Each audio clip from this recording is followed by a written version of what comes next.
different phases of Pakistan's foreign policy. देखिए, मैंने आपको लास्ट टाइम कल बताया था कि every country has to formulate its foreign policy. Every country will make some relation with other country. कोई country दुनिया के अंदर आइसोलेशन के अंदर, बायकॉट के अंदर जिंदगी नहीं गुजार सकता. The countries must have to make a relation with other countries. So under which circumstances one country is going to make the relation with the other country is called as the phases, is called as essential elements. So Pakistan's foreign policy, Pakistan की वो जो foreign policy है, which was formulated under certain essential elements, कुछ essential elements को देखते हुए पाकिस्तान की foreign policy हमेशा बनाई जाती रही है. उनमें से कभी tangible का कोई एक element ज्यादा स्ट्रॉन्ग हो जाता है जिसको सामने रख के फॉरेन पॉलिसी बनाई जाती है, कभी लेस टेंजिबल का कोई एलिमेंट सामने रख के काफी स्ट्रॉन्ग हो जाता है. तो किसी भी मुल्क की फॉरेन पॉलिसी हमेशा से ही, जो हमने लास्ट टाइम डिस्कस किए थे, टेंजिबल और लेस टेंजिबल एलिमेंट्स, उन एलिमेंट्स को के अंदर से कोई ना कोई एलिमेंट या एक या दो से ज्यादा एलिमेंट्स ऐसे होते हैं जो कि एट अ टाइम फोर्स कर रहे होते हैं फॉरेन पॉलिसी फॉर्मुलेट करने में. तो अब हम पाकिस्तान के डिफरेंट फेजेस देखेंगे. हमने 1947 से लेकर अब तक की फॉरेन पॉलिसी को डिफरेंट फेजेस के अंदर, डिफरेंट दौर के अंदर, डिफरेंट पीरियड्स के अंदर, डिफरेंट स्पेल्स के अंदर हमने डिस्ट्रीब्यूट किया हुआ है. And those phases, those spells are known as the different phases of Pakistan foreign policy.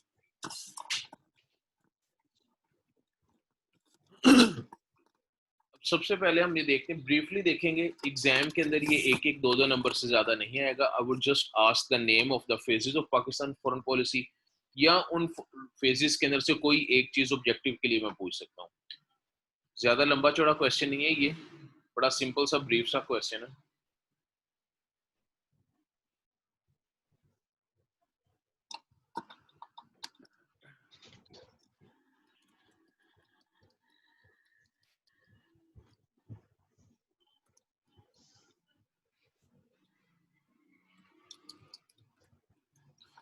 The first phase of Pakistan foreign policy, Pakistan की फॉरेन पॉलिसी का पहला फेज. जैसे भी मैंने आपको बताया कि हमने पाकिस्तान की फॉरेन पॉलिसीज को right from the birth, right from 1947 हमने डिफरेंट फेजेस में डिवाइड कर दिया.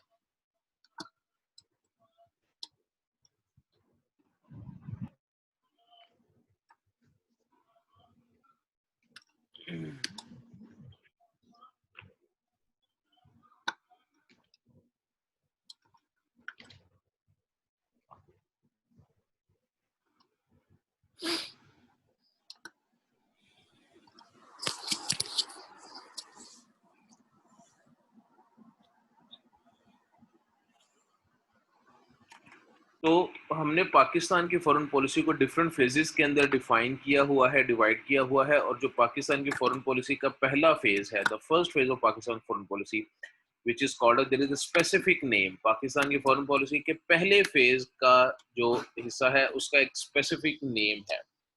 And the specific name of the first phase of Pakistan foreign policy is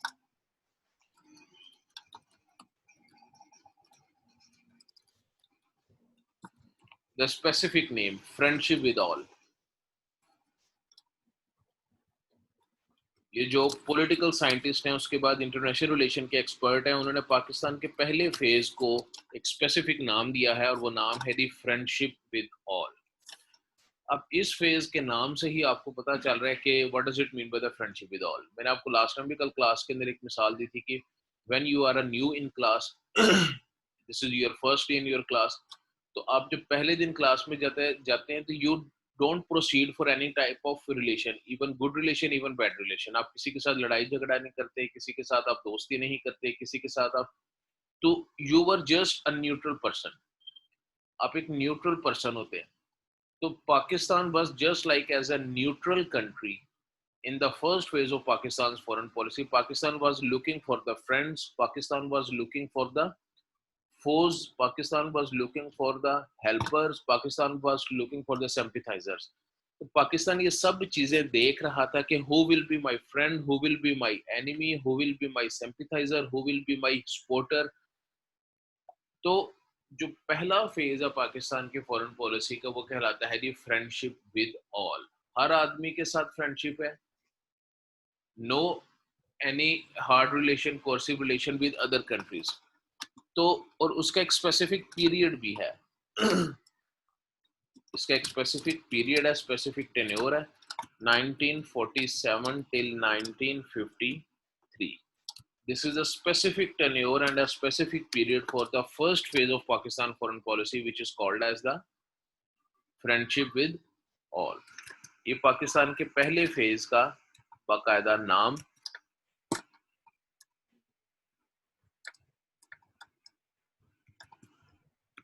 Okay, the important events in the first phase of Pakistan foreign policy are, जो पाकिस्तान की first phase है foreign policy का, उसके जो important events हैं वो एक दो इम्पोर्टेंट इवेंट्स हैं ऑब्जेक्टिव के अंदर आपके लिए आपके पास आ सकते हैं,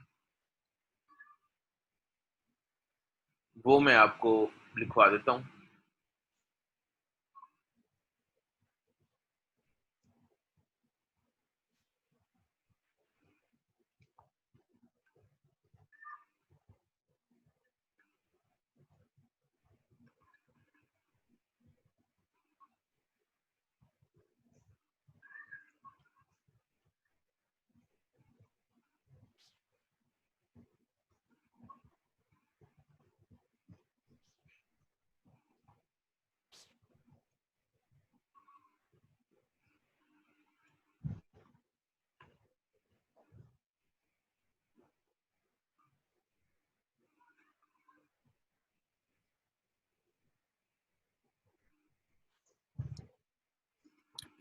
अच्छा जी, so the important event of the first phase of Pakistan foreign policy was the first one। सबसे पहला जो इवेंट हुआ इस फेज का जिसकी वजह से पाकिस्तान को अपनी फॉरेन पॉलिसी नेक्स्ट फेज के अंदर चेंज करना पड़ी, the first one was the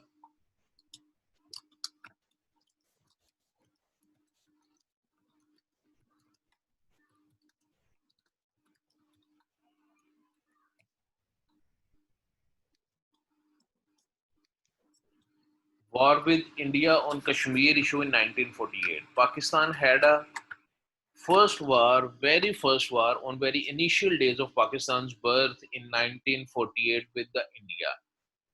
As we have already understand it कि पाकिस्तान और इंडिया एक दूसरे के एक राइवल कंट्रीज हैं, लेकिन पाकिस्तान और इंडिया की पहली जंग हुई है 1948 में on the issue of Kashmir. So this was the first war, and this was the first, basically, the explanation that India is going to make a tough time for Pakistan.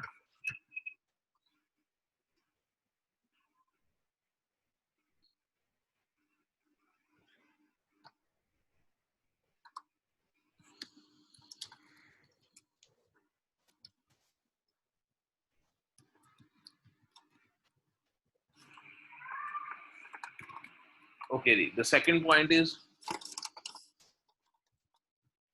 when Pakistan and India both had a war in 1948, definitely Pakistan were looking for some friends also. So Pakistan's premier Prime Minister Liaquat Ali Khan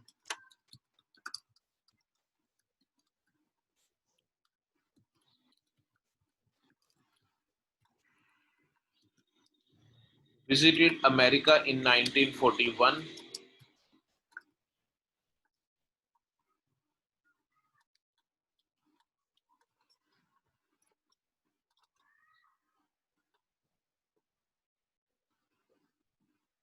अच्छा, अब पाकिस्तान की जो पहली जंग हो रही है 1948 में इंडिया के साथ, definitely Pakistan was a weak, and I would say that was a weaker than India also.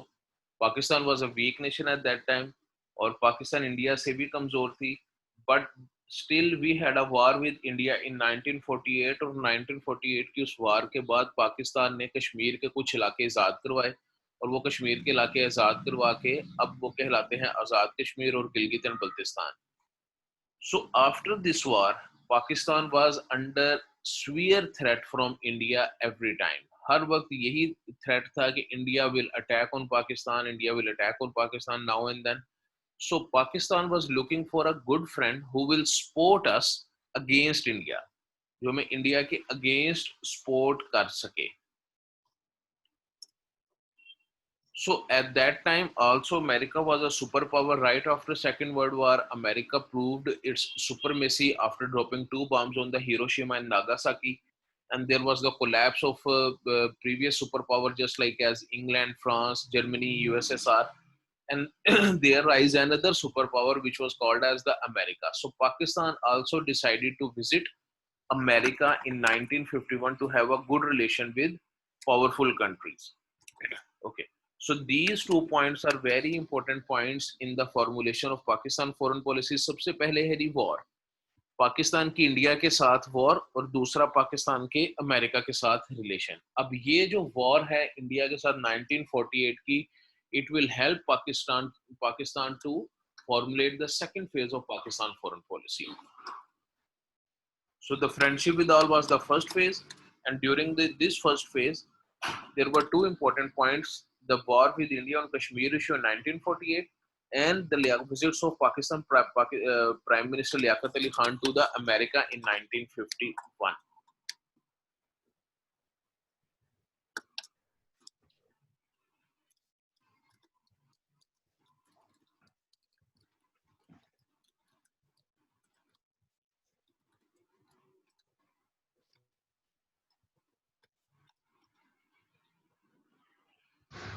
The second phase of Pakistan foreign policy. इसके बाद आता है the second phase.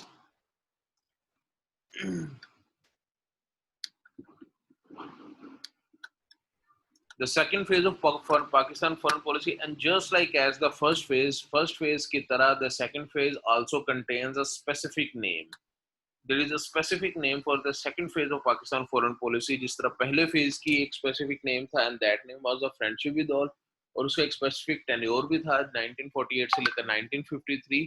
So similar to that, we have another phase which is called as the second phase of Pakistan foreign policy, and that phase also have a specific name and a specific tenure. So the name,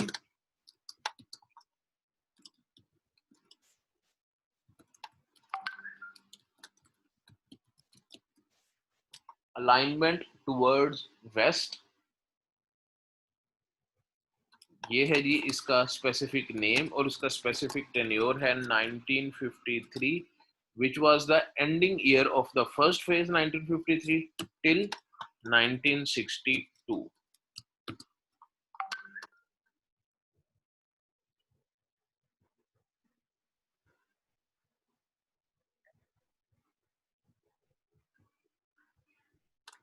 तो second phase of Pakistan foreign policy का भी जो specific हमने tenure देखा है, specific name देखा है, उसका स्पेसिफिक नेम है अलाइनमेंट टुवर्ड्स वेस्ट. अब आप में से क्या कोई बताएगा कि what does it mean by the alignment towards waste? Alignment का क्या मतलब होता है और वेस्ट का क्या मतलब होता है?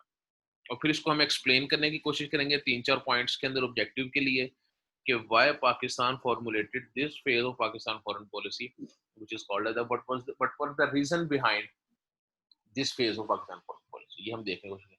So what does it mean by the alignment towards west? What does? क्या मतलब है री alignment towards west का? सर अलाइनमेंट हम इस अलाइनमेंट टुवर्ड्स वेस्ट कह सकते हैं कि वेस्ट के साथ हमने मतलब डिफरेंट एग्रीमेंट्स या डिफरेंट जो है उनके साथ असिस्टेंस, उनको एलाई बनाना, इस तरह की चीजें. West What does it mean by the west? West का क्या मतलब होता है? सर ये जितनी भी वेस्टर्न कंट्रीज हैं, Okay.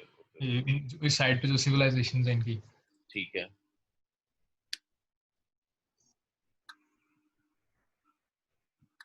ओके जी, आप बिल्कुल ठीक करें. अच्छा, अब इसकी कनेक्टिविटी देखते हैं. तो सबसे पहले ये है कि पाकिस्तान की जब बर्थ हुई तो Pakistan was a weaker country than India. Pakistan की financial situation was not very much good. Pakistan के border relation was not very good with India. Pakistan had a very poor type of weapons, very that weapons were not very much lethal in its formation.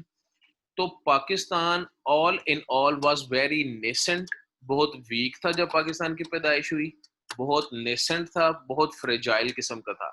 And right after the birth, Pakistan had experienced a war with India. It is very rare and very uncommon in the history of the world that a country has just born, and in very next year he has to face a fight, एक war उसको face करनी पड़े. तो लेकिन पाकिस्तान के साथ ऐसा हुआ, पाकिस्तान ने जंग लड़ी, और इस जंग की वजह से ही पाकिस्तान ने रियलाइज किया कि Pakistan should have a very good relation with the powerful countries. अब आप टेंजिबल एलिमेंट की तरफ आए जरा, जो मैंने आपको कल टेंजिबल एलिमेंट बताए. देखें, अगर आपकी साइज ऑफ आर्मी या डिफेंस आपका मजबूत है, आपकी साइज ऑफ आर्मी बहुत बड़ी है, आर्मी पर्सनल्स बहुत ज्यादा हैं, आपका डिफेंस बहुत मजबूत है, then you will have a different type of relation with the different countries. But if you're the size of your army and if the power of your defense is weak or low, then you will have a different type of relation with the different countries. And the same case is with the economy. So here comes the tangible element of foreign policy. The tangible element हमने कल 3 पढ़े थे. Geography itself played a very important role in the second phase, क्योंकि पाकिस्तान की geography थी India के साथ attach की. इंडिया ने अटैक किया पाकिस्तान पर, पाकिस्तान ने इंडिया पर अटैक किया, दोनों की जंग हुई. फिर उसके बाद आ जाता है जी size of defence, the capability of defending yourself. So Pakistan realise that the capability of defending Pakistan is weaker at that time. There is no shame in saying that the Pakistan was a weaker country at that time. Pakistan का जो defence capability थी 1948, it was much weaker, but still Pakistan holded some grounds on in the shape of the Pakistani Kashmir and Gilgit and Baltistan and Azad Kashmir. It was got independence right after the war of 1948. तो पाकिस्तान ने फिर भी काफी इलाकों को आजाद करवाया, still being a weaker country as compare to the India. तो जो टेंजिबल एलिमेंट है पाकिस्तान की फॉरेन पॉलिसी के, वो तीनों यूज हुए, और उन तीनों ने फोर्स किया पाकिस्तान को सेकंड फेज ऑफ पाकिस्तान की फॉरेन पॉलिसी बनाने में. And the second phase which is called as the alignment towards west, कि हमें पैसों की जरूरत थी, हमें इकोनॉमी की अपनी स्ट्रॉन्ग स्ट्रेंथ करने की जरूरत थी, हमें अपना जो डिफेंस है उसको मजबूत करने की जरूरत थी, और फिर उसके बाद geography. In all these three things compel Pakistan to go for the alignment towards west. तो उर्दू के अंदर अगर मैं आप इसको बताऊं तो वेस्टर्न कंट्रीज के साथ पाकिस्तान का इल्हाक या पाकिस्तान की दोस्ती, इल्हाक नहीं, पाकिस्तान की दोस्ती, जो मगरबी ममालिक हैं, जो, और हमें पता था कि मगरिब was much stronger as compare to the मशरिक. So we went to the Maghrib, we went to the European countries especially, and then we went to the America, USA, because USA was the big power at that time. USA has proved its power. USA ने अपनी power prove कर दी हुई थी दुनिया के ऊपर. So that's why being a nascent country, being a fragile country, and being a new country in the world, we were looking for a shelter. हम एक shelter की तरफ देख रहे थे, and we got the shelter from the European countries and the USA. So the important events of this alignment towards West, अब जाहिर सी बात है हमने सबसे पहले वेस्टर्न कंट्रीज के साथ जाके पैक्ट साइन करेंगे, हम लोग उनसे असिस्टेंस लेंगे, उनसे इमदाद लेंगे, ताकि हम इंटरनली भी स्ट्रॉन्ग हो सकें और अपने डिफेंस को भी स्ट्रॉन्ग कर सकें. So we had two types of pacts. We had two type of pacts, we had two type of muahide with the European country and USA. The first one is called as the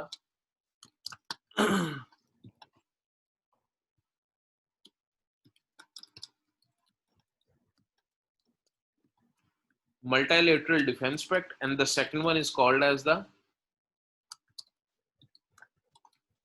bilateral economic pact.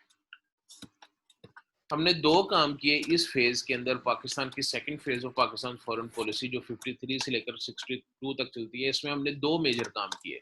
The first one we did multilateral defense pact, and the second thing we did bilateral economic pact. So what does it mean by the multilateral defense pact? Multilateral defense pact का क्या मतलब है?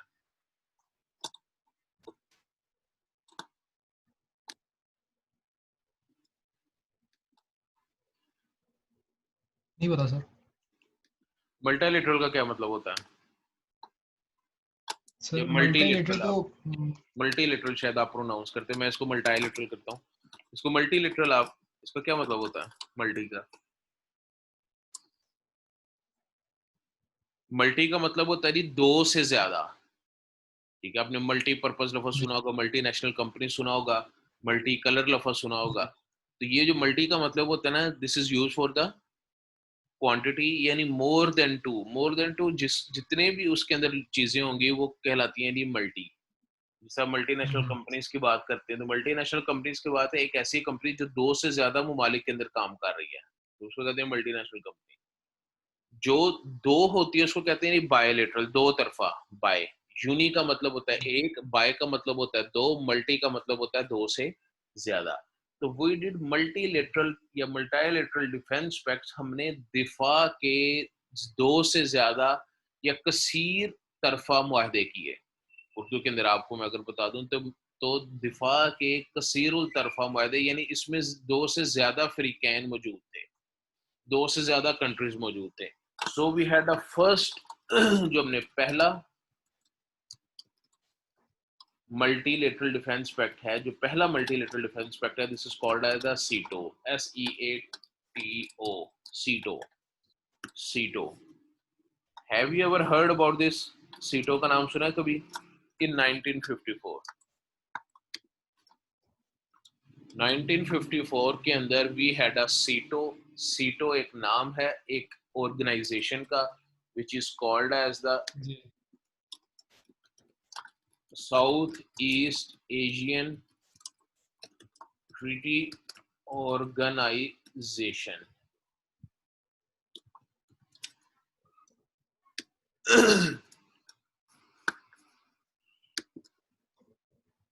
सीटो का मतलब है South East Asian Treaty Organization, यानी एक ऐसी ट्रीटी थी जी जिसमें साउथ ईस्ट के भी कंट्रीज मौजूद थे और यूरोप के कंट्रीज भी मौजूद थे। और वो कौन कौन से कंट्रीज थे उनका नाम मैं आपको लिखवा देता हूँ। वो तकरीबन को 8 एक कंट्री बनते हैं। जी sir.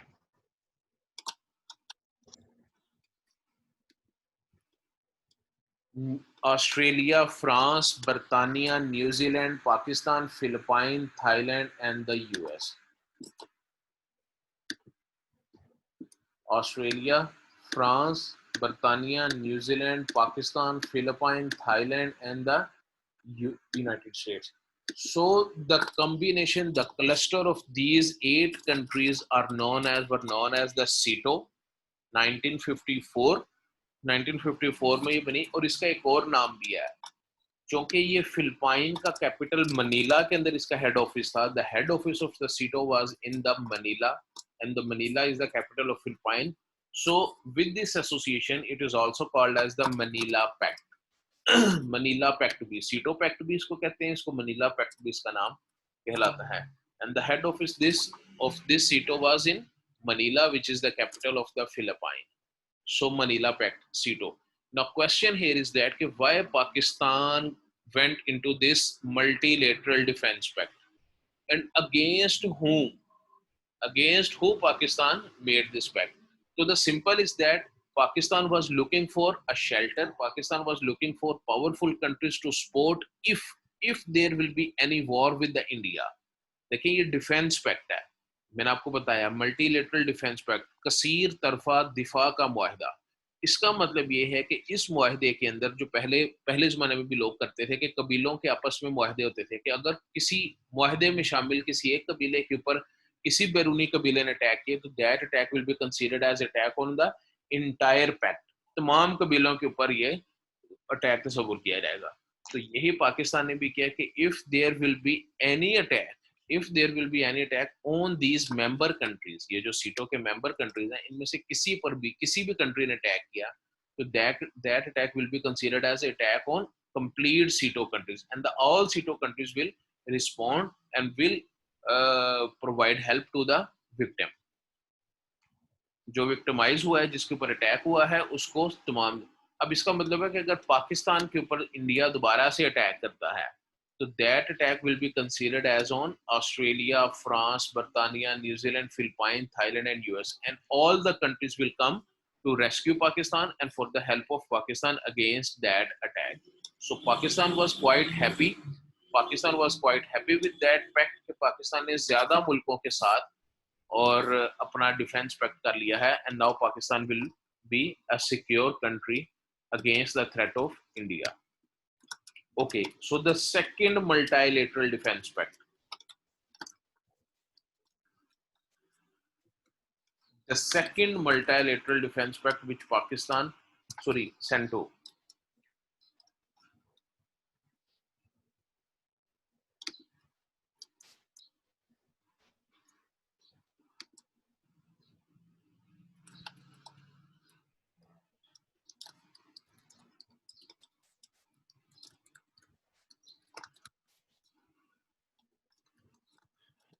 CENTO in 1955.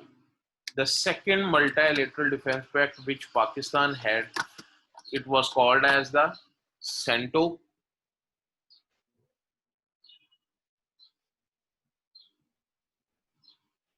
In 1955.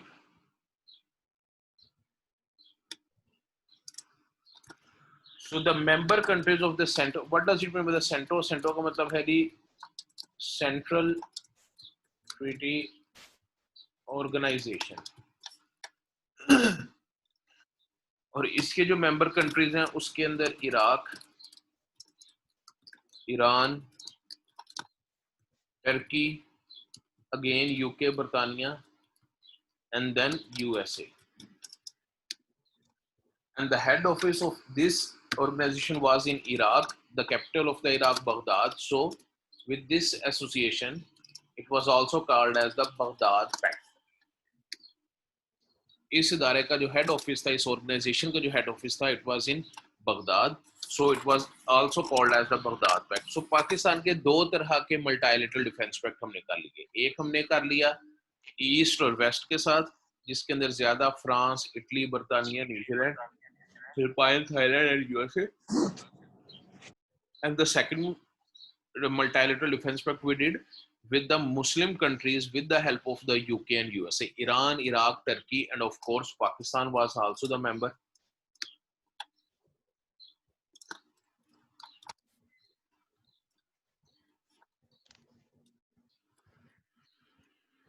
So Pakistan was trying to secure from its territory, from India, from all aspects, har tarah se. We did a multilateral defense pact with the non-Muslim country, and we did a multilateral defense pact with the Muslim country with the help of the non-Muslim UK and USA. So it was basically Pakistan was looking for a complete secure, Pakistan was looking for a complete safety against the Indian threat. So it was a multilateral defense pact. Now come to the bilateral economic pacts. So Pakistan had a bilateral economic pact. Bilateral का मतलब है दो तरफा, यानी one two one, सिर्फ दो ममालिक के दरमियान. तो bilateral के अंदर Pakistan and USA, Pakistan and USA had bilateral economic pacts. Economic pacts का मतलब है जी पैसे के पैक्ट. पाकिस्तान ने और यूएसए ने दोनों ने मिलकर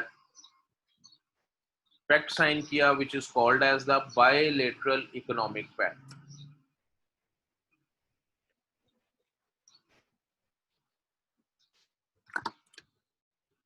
ओके और इस bilateral economic pact के तहत Pakistan receive $650 million annually from USA for 3 years. Pakistan ने 3 सालों के लिए 650 मिलियन USDs अमेरिका से लिए, अमेरिका से इन टर्म्स ऑफ एड लिए. और ये यही इसीलिए था कि Pakistan was looking for a economic benefits. Pakistan economic benefits देख रहा था, इस वजह से पाकिस्तान ने अमेरिका से $650 मिलियन एनुअली लिए उस वक्त, यानी हर साल $650 मिलियन पाकिस्तान ले रहा है अमेरिका से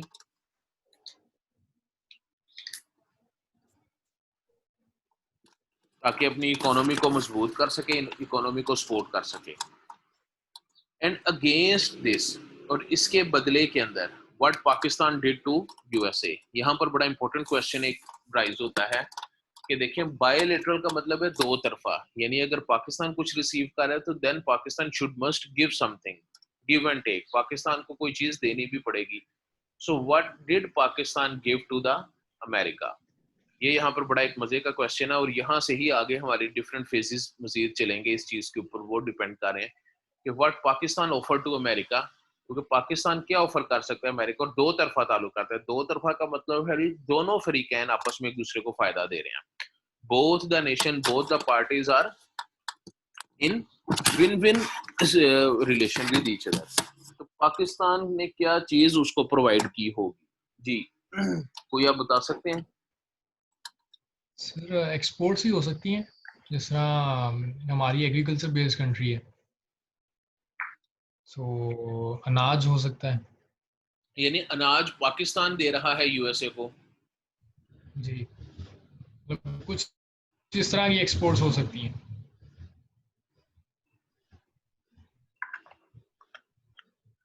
देखें, क्वेश्चन तो यहाँ पर फिर ये आता है कि अगर पाकिस्तान के पास कोई चीज एक्सपोर्ट करने के लिए है या थी उस वक्त, तो पाकिस्तान को एड तो नहीं लेनी चाहिए थी, पाकिस्तान को वो चीज दुनिया में बेच के पैसे कमा लेने चाहिए थे और अपनी इकोनॉमी को मजबूत कर लेना चाहिए था।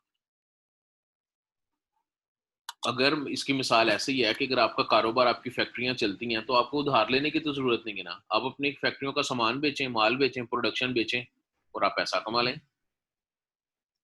जी, ठीक है, तो इसका मतलब है कि पाकिस्तान के पास एक्सपोर्ट करने के लिए कुछ भी नहीं था, ना अनाज था, ना पाकिस्तान के पास कपास थी, ना पाकिस्तान के पास कोई ऐसी चीज थी कि जो पाकिस्तान कम से कम अमेरिका को बेच देता या किसी भी मुल्क को बेचता। हमने 650 मिलियन डॉलर एनुअली लिए हैं अमेरिका से, 650 मिलियन डॉलर ले रहा है। अगर हमारे पास बेचने के लिए, एक्सपोर्ट करने के लिए कोई चीज होती तो then Pakistan should must have exported.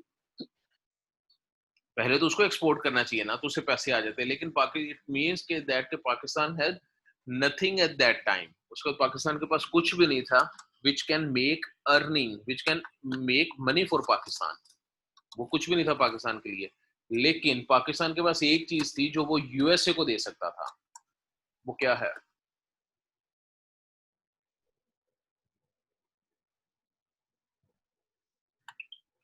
What is that? The geography of Pakistan, the land of Pakistan. मैंने आपको लास्ट टाइम बताया था कि पाकिस्तान की जो ज्योग्राफी है, कि where Pakistan is situated, it is very very very unique and very much important. दुनिया में जितनी इंपॉर्टेंट ज्योग्राफी पाकिस्तान की है, इतनी इंपॉर्टेंट ज्योग्राफी शायद किसी दुनिया की कंट्री की नहीं है, किसी भी मुल्क की नहीं है। वो मैंने आपको नक्शे से बताया था कि पाकिस्तान के नॉर्थ के अंदर China, China the world's second largest powerful country, और if it is second, then the China is also hoping to make to be a first superpower of the country. अगर वो दूसरे नंबर पर है तो दूसरे नंबर का मतलब है कि the China is also looking to be the most powerful country of the world by surpassing the America. वो अमेरिका को सरपास करना चाहता है। यानी there is a tussle, there is a rivalry between the China and the USA, and China is a neighboring country of Pakistan.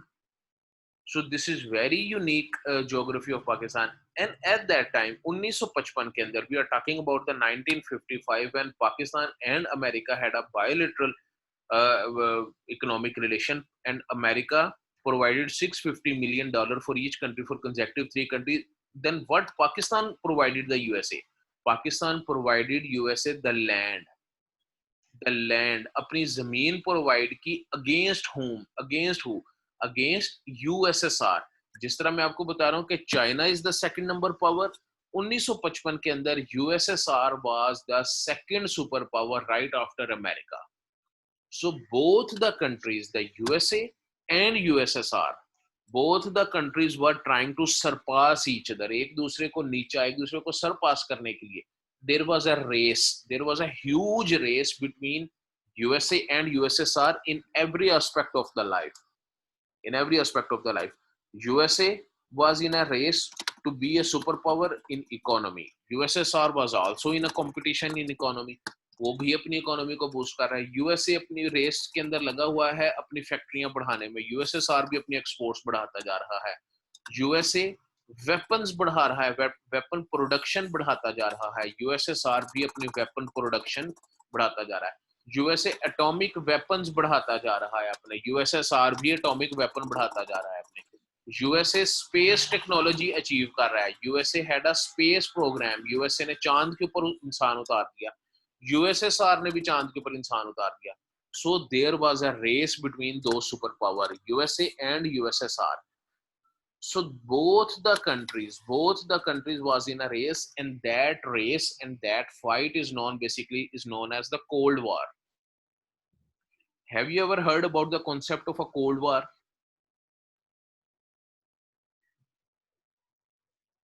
Cold war का कोई concept सुने आपने? जी sir. Cold War is a concept in which the USA and USSR. आप net के ऊपर बस just देखेंगे ना कोल्ड वार तो आपको पता चल जाएगा कि right after second world war, दूसरी वर्ल्ड वार के बाद 1945 के बाद से 1945 के बाद से the USA and USSR were in a war. एक दूसरे के साथ जंग में ही थे ये. And that war is known as the cold war. और ये कोल्ड वार कहलाती है. कोल्ड वार क्यों कहलाती है, इसके डिफरेंट रीजंस हैं. लेकिन अभी आपको सिर्फ ये कि ये दोनों कंट्री एक दूसरे के साथ जंग में थे. अब यूएसए और जी सर. यूएसएसआर अगर जंग में है, और मैंने आपको कल बताया था कि यूएसएसआर की बाउंड्री लगती है पाकिस्तान के साथ.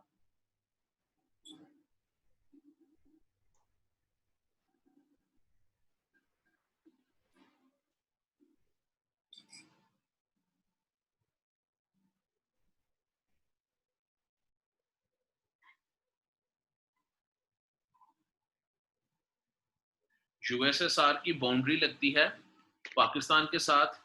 तो इसका मतलब है कि पाकिस्तान ने अमेरिका को क्या चीज प्रोवाइड की होगी उन $650 मिलियन के बदले जो हर साल पाकिस्तान ले रहा है. So Pakistan provided its land against USSR. USSR के अगेंस्ट पाकिस्तान ने अपनी लैंड प्रोवाइड की. किसको? अमेरिका को. क्योंकि USSR was a neighbouring country of Pakistan. तो पाकिस्तान ने क्या किया कि पाकिस्तान ने पिशावर के अंदर एक एयर बेस है जिसका नाम है बड बेर या बदाबेर. बड बेर है गालिबन उसका नाम. तो बड बेर की एयर बेस हवाले की यूएसए के कि आपको जब भी कभी यूएसएसआर के ऊपर अटैक करना हो तो आप सुकून से पहले हमारे मुल्क आए. आप पिशावर में आए, इधर बैठे, सांस लें, ठंडा पानी पिए, फ्रेश हो अपने आप को, फिर यहां से आप अटैक करें. किसके ऊपर? USSR. USSR. The same as Pakistan did against Afghanistan to help USA in this Afghan USA war. Recently जो अफगानिस्तान की और USA की वॉर चल रही है ना, इसके अंदर भी पाकिस्तान प्रोवाइडेड द लैंड.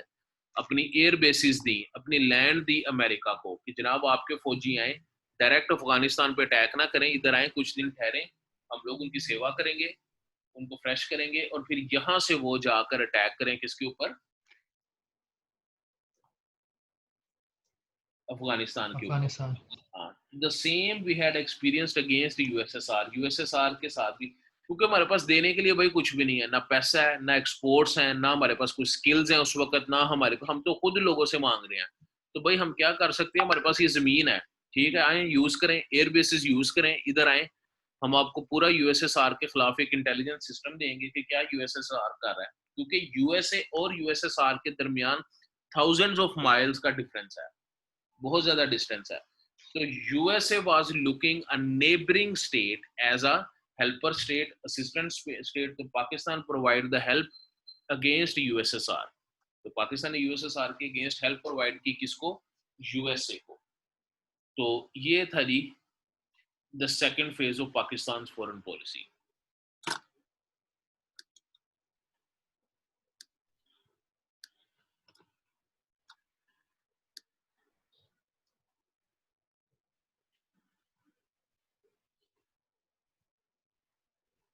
अच्छा, यहां तक कोई क्वेश्चन, कोई बात चीज समझ ना आई हो? ये सारे एक एक नंबर के लिए आ सकते हैं, आपके पास एक नंबर से ज्यादा के लिए नहीं आएंगे। I would ask just the name of the first phase of Pakistan foreign policy and you will say the friendship with all. आप फ्रेंडशिप विद ऑल कहेंगे। मैं पूछ सकता हूं कि what is the specific tenure of the friendship with all, you will say 1947 से 53। when Pakistan and India had a very first war, you would say 1948. When Pakistan Prime Minister Liaquat Ali Khan visited the अपना Washington DC, you will say 1951. तो इसी तरह foreign policy second phase of foreign policy के भी ये points एक एक number के लिए आपके पास आएंगे, एक से ज्यादा के लिए नहीं आएंगे। ठीक sir. Okay ji, the third phase of Pakistan foreign policy.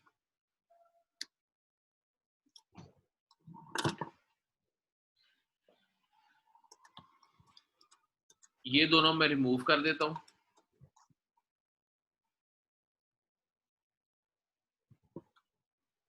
फिर हम तीसरे फेज के ऊपर, आप लोगों को अभी यूनिवर्सिटी की फिजिकल क्लासेस का कोई नोटिफिकेशन नहीं आया?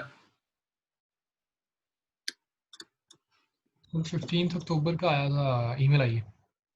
अक्टूबर की? जी हाँ, तो इसका मतलब अक्टूबर तो भी दूर है ना। जी सर।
चलें जी, third phase of Pakistan foreign policy.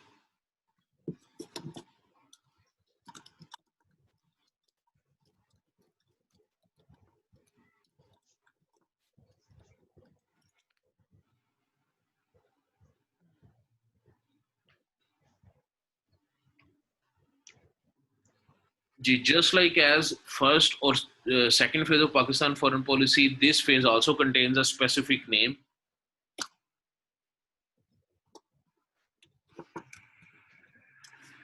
The specific name of the third phase of Pakistan foreign policy is known as the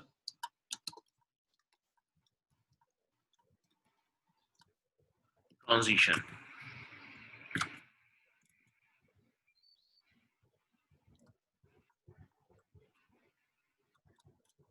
And our tenure is 1962, which is the end of the second phase, till 1971.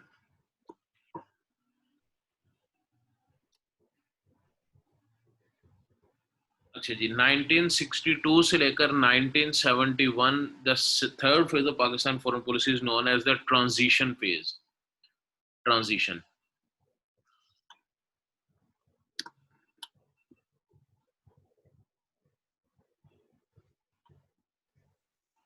Ji Suleman. Sir one में और क्या कहना था बस। So the third phase of Pakistan foreign policy is known as the transition. Transition का क्या मतलब होता है? सर अपनी ज़ाहरी हालत को तब्दील करना, मतलब जी exactly, transition में change. one phase to another phase, तब्दील हो जाना, तब्दीली कर लेना, अपनी सोच की ट्रांजिशन करना, अपनी फिजिकल एट्रीब्यूट्स की ट्रांजिशन करना, अपनी एक्टिविटीज की ट्रांजिशन करना। सो अगर हम पाकिस्तान की फॉरेन पॉलिसी की ट्रांजिशन में देखें तो इसका मतलब है कि पाकिस्तान ने अपनी फॉरेन पॉलिसी चेंज की। और उस वक्त फॉरेन पॉलिसी चल कौन सी रही थी? वो चल रही थी अलाइनमेंट टुवर्ड्स वेस्ट वाली, यानी वेस्ट के साथ दोस्ती है, वेस्ट की तरफ झुकाव है, वेस्ट के साथ प्यार मोहब्बत है, सब कुछ चल रहा है। लेकिन हमें 1962 के अंदर ये चीज पता चली कि हमें इसको तब्दील करना पड़ेगा। So it means the honeymoon period with the West was over in 1962. 1962 के अंदर हमें रियलाइज हुआ कि USA and Europe both are not in the favor of Pakistan, but so Pakistan had to change its foreign policy. अब आप हम अक्सर सुनते हैं, अगर आप लोगों का थोड़ा सा पॉलिटिक्स के साथ लगाव हो, आप अखबार वगैरह पढ़ते हो, तो हम देखते हैं नहीं कि पाकिस्तान के अमेरिका के साथ रोलर कोस्टर रिलेशन है. रोलर कोस्टर रिलेशन का मतलब है कभी बड़ी हाइट पे चले जाते हैं रिलेशन, पीक पे पहुंच जाते हैं दोस्ती, कभी हम लोग बिल्कुल रॉक बॉटम पर होते हैं. तो roller coaster right, Pakistan USA has always a roller coaster relation, we are on a roller coaster ride. तो इसका मतलब ये है कि अब आप देखें सेकंड फेज के अंदर हम लोग अपनी दोस्ती की पीक पर थे. दोस्ती के पीक का मतलब ये है जी कि हमने मल्टीलेटरल डिफेंस पैक्ट किए, उसके अंदर भी यूएसए. हमने बायोलेटरल इकोनॉमिक पैक्ट किए, उसके अंदर भी यूएसए. और यूएसए में $650 मिलियन सालाना दे रहा है, और 3 सालों में उसने कम अज कम भी हमें कुछ $2000 मिलियन दिए 3 साल में. और हमने उसको अपनी जमीन दी अगेंस्ट यूएसएसआर. लेकिन फिर ऐसा क्या हो गया कि यार फिर हमने रियलाइज किया कि नहीं, USA is not a very durable friend, एक लंबे अरसे का दोस्त, पायदार दोस्त नहीं है. तो वो कौन सा ऐसा रिलेशन हुआ, वो कौन सा ऐसा इंसिडेंट हुआ, and that incident is called as the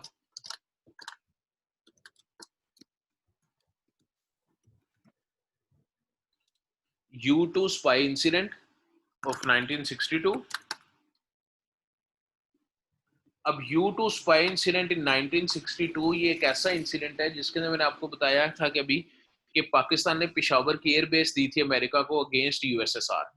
तो उस पिशावर की एयर बेस से स्पाई प्लेन्स उड़ते थे, वो जासूसी करते थे जाके यूएसएसआर के अंदर, और उस यूएसएसआर और वो जाके यूएसएसआर पर अटैक भी करते थे समटाइम्स.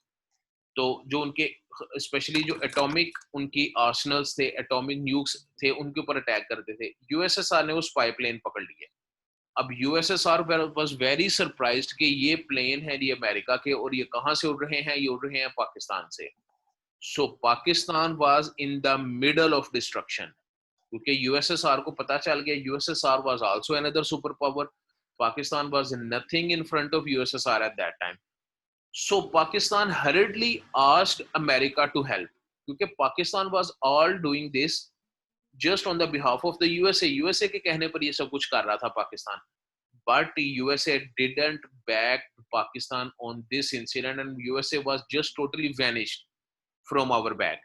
वो बिल्कुल हमारे बैक से बिल्कुल पीछे हो गया. He didn't support us after this U2 spy incident, and Pakistan and USSR दोनों यानी एक weak country stood right in front of the powerful country, and Pakistan was just trembling कि यार अब हम पाकिस्तान गया के गया, अब पाकिस्तान गया के गया, क्योंकि USSR was a neighbouring state, बिल्कुल हमसाया स्टेट थी, बड़े आराम से अपनी फौजियों पाकिस्तान में उतार सकता था. And Pakistan asked for the help from USA, and USA was के यार ये आपकी लड़ाई है, आपने ही किया, हमने आपको इसके पैसे दिए हैं, so USA will not support any more Pakistan in this incident. तो ये जो U2 स्पाई इंसिडेंट है ना, ये एक जहाज का नाम है, स्पाई प्लेन का नाम है U2.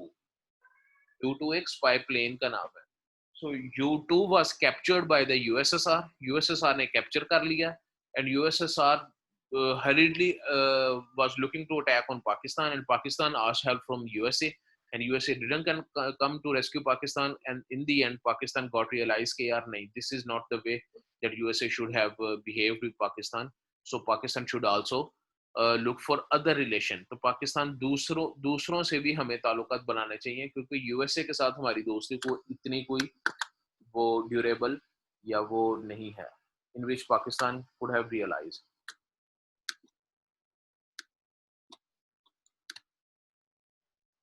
ठीक है. And the second incident which occurred in this, the third phase is the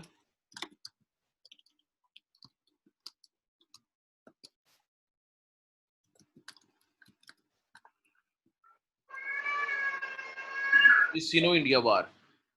What does it means by the Sino? ये Sino या Sino क्या होता है?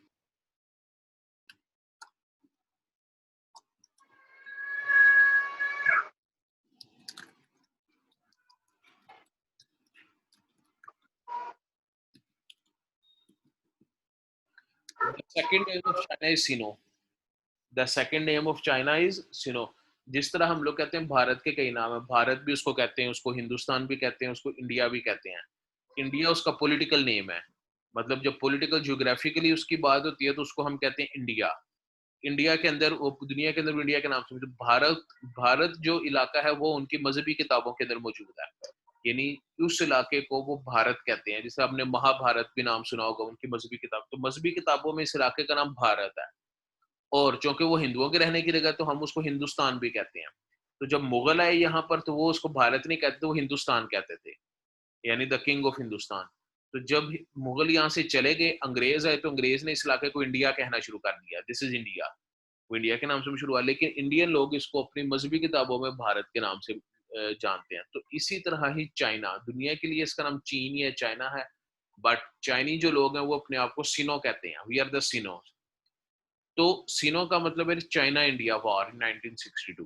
जिस तरह पाकिस्तान की इंडिया के साथ 1948 के अंदर कश्मीर इशू के ऊपर वॉर हुई है, इसी तरह ही अब अगर हमारे पास फिजिकल क्लासेस होती है, हमारे पास मजीद लेक्चर होते हैं, तो मैं आपको बताता कि ये जो कश्मीर का इलाका है, ये कश्मीर के इलाके के ऊपर 3 ममालिक अपना कब्जा बनाते हैं. 3 मुल्क, ये 3 मुल्कों के दरमियान घिरा हुआ है. पहला इंडिया, दूसरा पाकिस्तान और तीसरा चाइना. तो कुछ इलाके के ऊपर चाइना का कब्जा, कुछ इलाकों पर पाकिस्तान का कब्जा, कुछ इलाकों के ऊपर इंडिया का कब्जा. So this is very huge territory, काफी बड़ी टेरिटरी है, जिसके ऊपर 3 इलाके अपना, 3 ममालिक अपना कब्जा बनाते हैं. तो चाइना का और इंडिया की भी एक जंग हुई है इसी कश्मीर इशू के ऊपर. कश्मीर के साथ एक इलाका लगता है, इसको अक्साई चीन का नाम है, अक्साई चीन. तो अक्साई चीन या तिब्बत के इलाके के ऊपर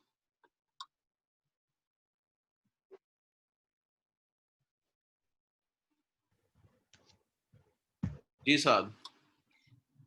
अनम्यूट करवाना बस.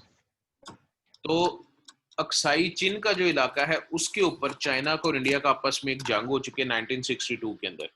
देखिए अब चाइना और इंडिया की तो जंग हो रही है, पाकिस्तान का तो इससे कोई लेना देना नहीं है ना इंडिया, बल्कि हमें तो खुश होना चाहिए कि यार इंडिया लड़ रहा है, हो सकता है खुद ही मर जाइए. लेकिन this incident force Pakistan to go away from the west. अब इंडिया की जब जंग हुई चाइना के साथ, तो इंडिया के हालांकि किसी भी वेस्टर्न कंट्री के साथ कोई डिफेंस पैक्ट नहीं था, कोई इकोनॉमिक पैक्ट नहीं था, लेकिन India asked for help. India ने हेल्प डिमांड की और यूएसए ने खुल के असला देना शुरू कर दिया इंडिया को, खुल के असला देना शुरू कर दिया इंडिया को. अब पाकिस्तान उस वक्त सीटो और सेंटो का मेंबर था, और सीटो और सेंटो के मेंबर होने की वजह से ये मुआहदा था कि कोई भी मुल्क किसी इन मेंबर ममालिक की इजाजत के बगैर किसी दूसरे मुल्क को असला नहीं बेचेगा. ठीक है.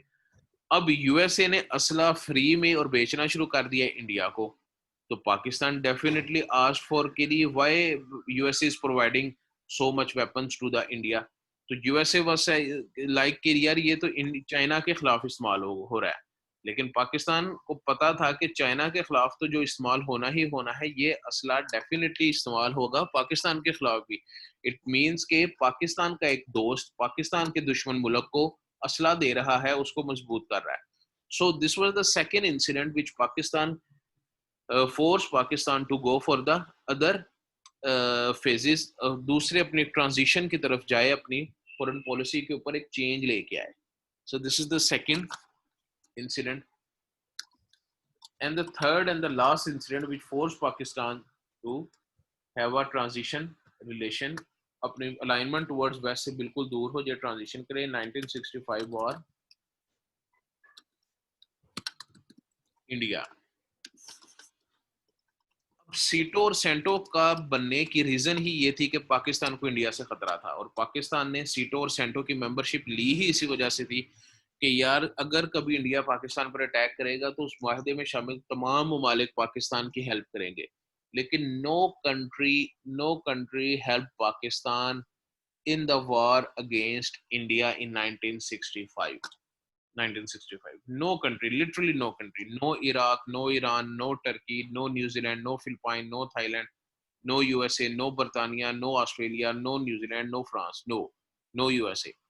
No country, neither any country helped Pakistan in the war against India in 1965, which again कि पाकिस्तान सोचने पर मजबूर हुआ कि यार हमें क्या फ़ायदा हो रहा है टूवर्ड वेस्ट के साथ अलाइनमेंट करके, जब हमारा कोई काम तो होता नहीं, हमें सपोर्ट तो मिल ही नहीं रही है.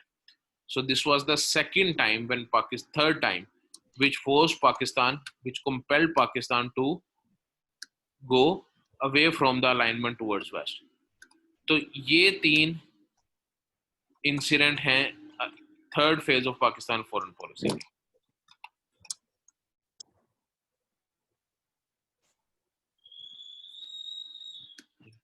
इस वाले से कोई क्वेश्चन?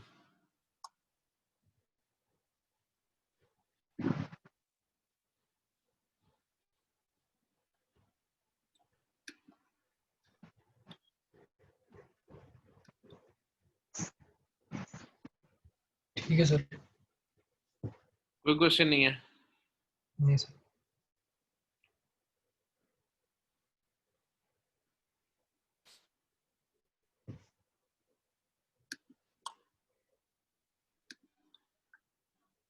चलें जी, चलते हैं फिर आगे. ये आपको 1 नंबर के लिए ही आएगा कि what is the third phase of Pakistan foreign policy. आप कहेंगे transition, what is the specific time and the specific tenure for the specific dates for the आपके 1962 से 71 when Sino-India war started, तो आप कहेंगे 1962 when U2 spy incident took place, तो आप कहेंगे 1962, and when Pakistan had a second war with India on Kashmir issue 1965.